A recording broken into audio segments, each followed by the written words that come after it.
Hey guys, Matt and Docker here again. We've had a whole bunch of questions come in from comments on our page as well as different email correspondence. So we figured we'd just take a little bit of time today and answer some of your guys' questions. So here we go. Oh, by the way, it's getting a little cold outside. It was 20 degrees this morning and it was spitting snow, so that's why we got all the coats We're cold. on. We're cold. Yeah. So Mike asks, how many man hours did it take in total to build your airplane? I don't know that we really kept track of man hours. According to Kevin Kimball from his shop in Florida, it takes an average of 2,500. I will tell you that it took us 8 years from start to finish.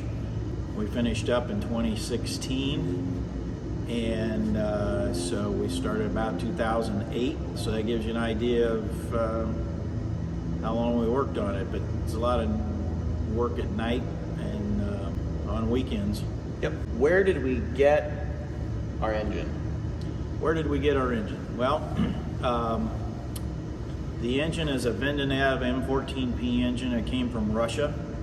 It was the actual one that we have on this airplane right now was, there was a gentleman by the name of Wickersham who imported these, and according to the box that this came in from Kevin Kimball, that's who the original importer was.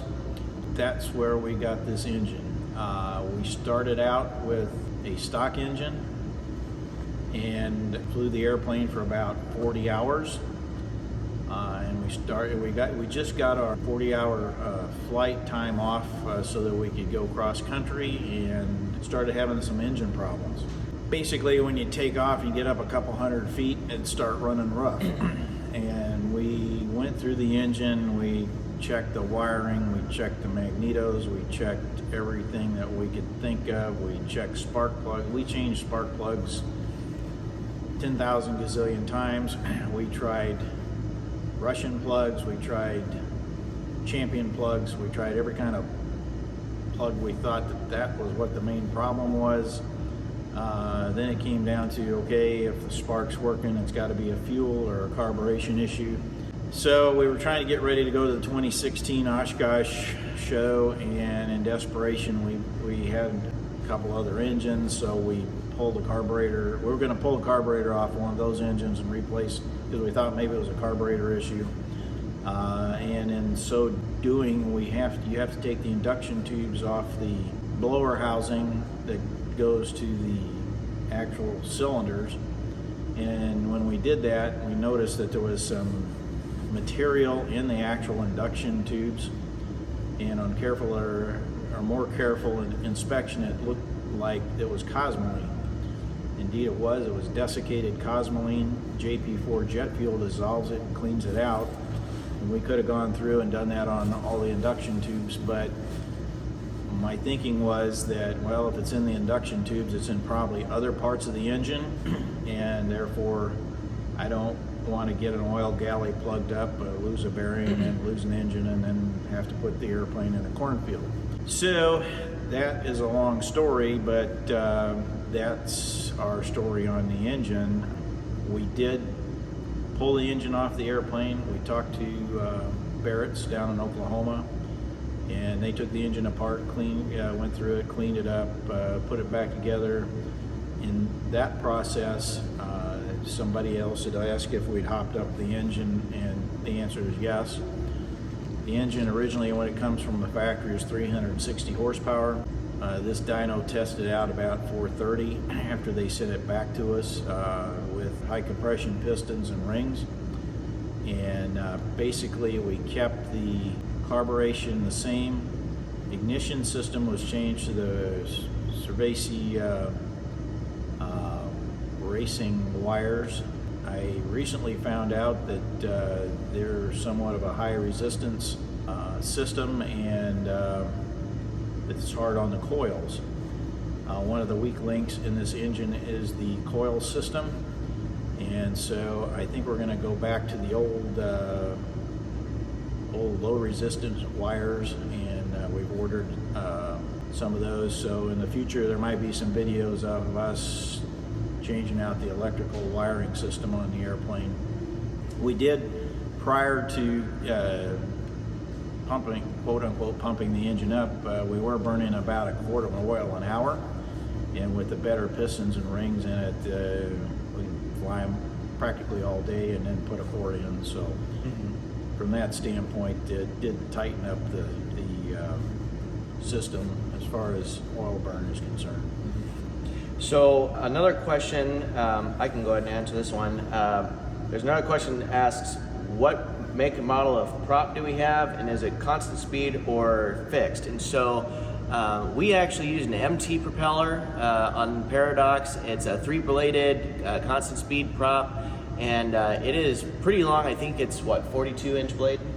About that? Yeah, about 42-inch blade. The thing that's interesting about this propeller is that it is so large. Every takeoff and landing that we do, it has to be in a 3-point configuration. You can't take off and do wheel landings and do things like that, or else you run the risk of a prop strike. So there's about 12 inches within 3-point. There's about 12 inches clearance.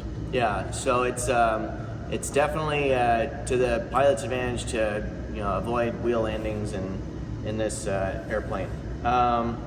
Scratch build or kit?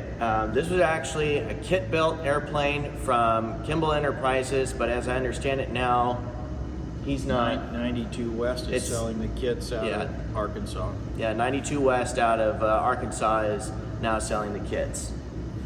Do we have an electric start or air start in our airplane? Okay, we have air start.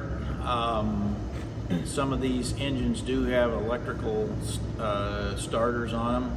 They come from Russia with the air start, which is probably a good thing for over there because it's really cold a lot of the time, and the air start doesn't really care about temperature, whereas batteries are sometimes lose their charge in a real cold environment. So yeah, we use air start. It's not failed us yet.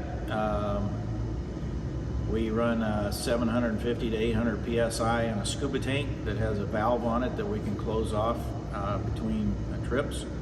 There is an air, you might ask, well, how do we get the scuba tank charged? There's an air compressor that's run off of one of the accessory plates of the engine. And that air compressor, somebody else didn't ask a question about when we did the video on the cockpit, what is the comp unload light for? Well, that stands for compressor unloading light, and that comes on when the system is charged to full capacity, and tells us in the cockpit that it's full. Once it's full, whatever the air compressor produces goes over a blow-off gate and just goes back to atmospheric air. So there's a system of solenoids that when we get ready to start, we hit the start button here, and it opens the valves and allows air to go up through a spider mechanism, and we'll go, and it's timed so that the compressions in the engine go like normal, and then if it's primed appropriately, and we hit the start button, we let a blade or two go by, turn on the mags, and usually it's running within 2 or 3 blades of rotation. So we've been very happy with it. So what do you think was the slowest part of the build process? Well, every now and then you'd run into problems. There were a lot of issues, and what was neat about the whole thing was that if you ran into a problem, you could eventually figure it out. It's all a matter of finding the right person and the right expertise. Practicing on covering the tail, that probably took the most time. Actually assembling the wings and doing the basic assemblage was not all that hard.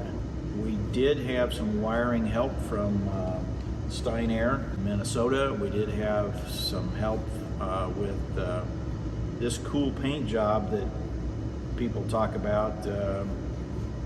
Was applied by Paul Muley out of Columbus, Nebraska. If anybody ever wants or needs any aircraft restoration done, he is second to none. And his business name is Muley Aviation Works. Yeah. So, and he's on Facebook, I think. Facebook, yep. Yep. So, And I would definitely get a hold of him. He's become a good family friend and has been quite helpful, and basically did our paint job for us. The actual designing of the paint job was done with scheme designers. They put up with me for about 5 or 6 years, designing, redesigning, drawing different colors. I always was going to blue, silver, and black. But we had all kinds of different designs on the wings and the fuselage and everything, and it boiled back to the fact that you can't improve Pitts' original paint scheme that he put on the original stinker airplane. So I mean, we looked at flames, we looked at scallops, we looked at a everything. lot of stuff Yeah. before we finally settled on the original Sunburst. It's the Pitt cigar wrapper strakes down the side, and it's the basic Sunburst. You may see some airplanes that have checkerboards on the bottoms of the wings. That's the Marion Cole type paint scheme, but we decided to do Sunburst tops and bottoms of both wings. So that's how we got the paint on it. The actual color, people have asked the color, and it's Dodge Viper Blue, and it's Heckler and Spies paint. I believe it's now been bought by PPG. We've not had any problems with any cracking thus far. We do have some PPG on a couple other airplanes, and there are some cracks that are developing, but paint jobs are 25 years old, so that can be expected at that length of time. Part of owning a fabric covered airplane, I guess. So there was another question that was asked not pertaining to the Model 12. What kind of concrete mixture do you have on your hangar floor? Well, it's standard concrete. Maybe the question is, what is the surfacing? Yeah, I think they're want to know about the surfacing or the sealer, or what we use for product. We were planning on maybe making a video about that. I've got a whole bunch of video of us putting it down, and it's actually it's a paint. It's called a Rust Bullet. You can find them. The paint actually is spendy. It's a one-stage. I had looked at all kinds of epoxy, stains, everything you could think of, and most everybody wanted to have the floor ground before they would, if you put their paint on, they wanted it ground, and then they would guarantee it. But the original story was we had used Pratt & Lambert on one of our other hangars in there. It was an epoxy, and it's lasted 50 years on that floor, and it still looks great. So when we built this hangar, we thought we would use Pratt & Lambert. Pratt & Lambert doesn't make epoxies anymore. They only do latex paints. So we did go to PPG. No, we went to I'll edit this out. Sherwin. We went to Sherwin-Williams, and they make an epoxy that you could use, but they didn't guarantee it if it wasn't ground prior to application. Other than grinding, you can do acid. You can acid etch the concrete. I didn't want to mess with that. I didn't want to pay the money it was going to take to grind this floor, which would be another huge expense. We probably should have left the floor rough instead of troweling it out, but I was thinking about using the other material. So what we ended up with, one of my buddies said, hey, why don't you try this Rust Bullet? We looked on the website. They said that they do use it for concrete. Their claim to fame is actually steel, and its penetration was excellent. I've got some pictures of where we spilt some on the floor, and we literally had to chisel it off to get it off. And so I figured if it sticks that good, we'll do it. So we put about, in most of the places here on the floor, about 3 to 4 coats. And I've been very, very happy with it. You can drop oil on it, you can put gas on it, you can put brake fluid on it. Anyway, thanks for your time today. Please like and subscribe this video, help support our channel and the Pitts building community, and we'll see you guys later.